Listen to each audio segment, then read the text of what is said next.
Hello friend good morning. देखो हमें चले एसेছি রান্নাঘরে। সোমা বাড়িতে নেই, পারদীপ পড়তে যাবে, তাই জন্য জলমুড়ি খাচ্ছে।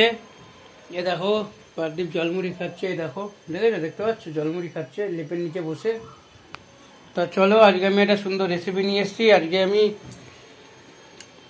দেখাচ্ছি কি রেসিপি তোমাদেরকে। আজকে আমি এটা আবার সুন্দর একটা রেসিপি নিয়ে এসেছি, চলো দেখাচ্ছি কি রেসিপি তোমার। আমি এখানে নিয়ে এসেছি রুই মাছের কালিয়া বানাবো আজকে। প্রথমে আমি দেখো মাছগুলো পিস পিস করা আছে, 8-10 পিস মাছ আছে। এগুলোকে আমি প্রথমে কড়াইয়ের মধ্যে তেল দিয়েছি, তেল গরম হচ্ছে, এগুলো প্রথমে ভেজে নেব। তারপর কিভাবে করব পুরোটাই স্টেপ বাই স্টেপ তোমাদের দেখাবো, কি কি লাগছে পুরোটাই দেখাবো। পুরো ভিডিওটা কন্টিনিউ থাকো, স্কিপ করবে না, খুব সুন্দর একটা রেসিপি হতে চলেছে। দেখো বন্ধুরা, কড়াইয়ের মধ্যে তেল দিয়ে মাছগুলোকে আমি ভেজে নিচ্ছি। মাছগুলোকে যেহেতু কালিয়ে হবে মোটামুটি একটু লাল করেই ভাজবো, কারণ এটা ঝোলের মধ্যে কম ফুটবে, নাহলে একটু কাঁচা কাঁচা। তো দেখো বন্ধুরা, এই মাছগুলো ভাজা হয়ে গেছে। আমি 3-4টে করে ভেজে নিচ্ছি। বাকি মাছগুলোকে আমি এভাবে পুরো মাছগুলো ভেজে নেব। বন্ধুরা দেখো, মাছের কারির জন্য আমি এখানে আলু কেটে নিয়েছি, আলুগুলোকে ভেজে নিয়েছি ডুমো ডুমো করে, মাছগুলোকে ভেজে নিয়েছি। আর এখানে দেখো লঙ্কা পেঁয়াজ কুচি রেখেছি। আর এখানে দেখো মিক্সির মধ্যে আমি টমেটো, কাঁচা লঙ্কা, আদা, রসুন আর 2খানা পেঁয়াজ পেস্ট করে নিয়েছি। তো এবার কড়াইয়ের মধ্যে আমি তেল দিয়ে দেবো।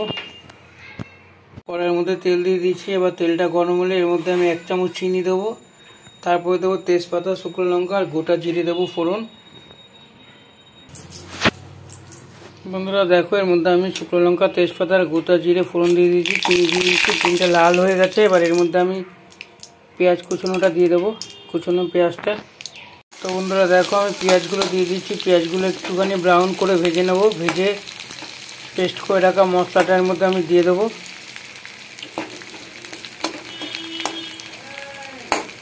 তো বন্ধুরা, তোমরা প্লিজ আমার ভিডিওগুলো দেখবে, চ্যানেলটাকে সাবস্ক্রাইব করবে, আর রেসিপিগুলো ভালো লাগলে লাইক করবে, কমেন্ট করবে।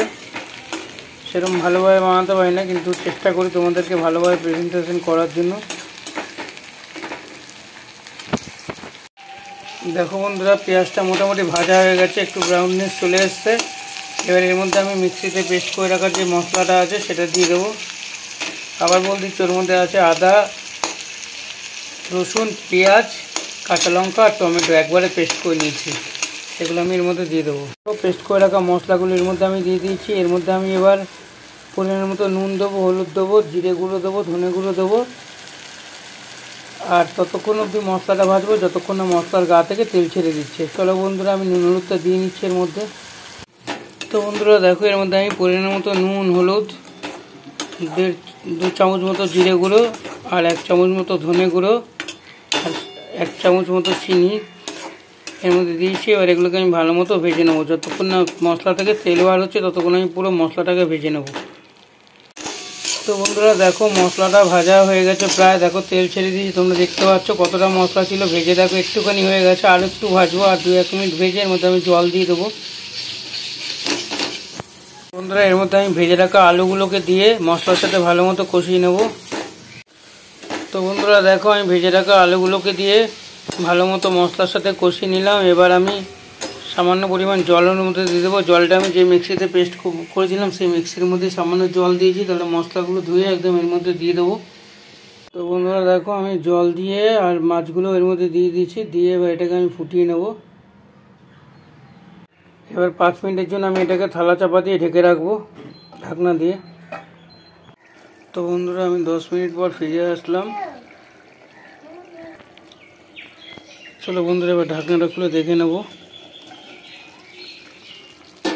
দেখো মাছের কালিয়া আস্তে আস্তে রঙ এসছে, দেখেছো? তোমরা বন্ধুরা কমেন্ট করবে রান্নাটা কেরম হয়েছে। এবং তো বন্ধুরা চলো, ভিডিওটা তোমরা দেখলে কেমন লাগলে কমেন্ট করবে, চ্যানেলটাকে সাবস্ক্রাইব করবে, পাশে থাকা বেল বাটনটা ক্লিক করবে সবার আগে নোটিফিকেশনের জন্য।